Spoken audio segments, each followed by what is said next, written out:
Et en Grande-Bretagne, les conséquences du référendum pourraient bien se faire sentir prochainement. L'agence de notation Moody's a baissé le statut international du Royaume-Uni de stable à négatif, tandis que l'Europe exerce une forte pression pour que la Grande-Bretagne commence les discussions de sa sortie de l'UE.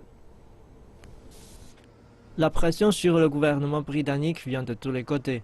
À Berlin, les ministres des Affaires étrangères de l'UE ont conseillé au Premier ministre David Cameron de se retirer rapidement pour permettre les discussions sur la sortie de l'UE. Bien sûr, il faut désigner un nouveau Premier ministre, ça demande sans doute quelques jours.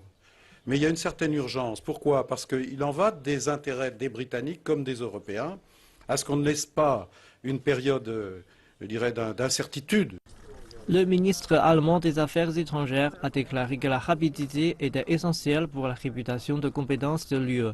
Le plus haut diplomate britannique, le commissaire européen Jonathan Hill, va démissionner et a déclaré qu'il ne pensait pas être la bonne personne pour continuer la fonction de commissaire en charge des services financiers. Il y a également une nouvelle menace sur l'intégrité du Royaume-Uni. Le gouvernement de l'Écosse a déclaré qu'il entrerait dans des discussions immédiates avec l'Union européenne pour protéger la place du pays dans l'UE. Toutes les régions écossaises ont voté pour rester dans le bloc. Un second référendum est clairement une option qui doit être sur la table, et elle est vraiment sur la table. Selon une étude, les jeunes ont massivement voté pour rester dans l'UE, contrairement à leurs aînés.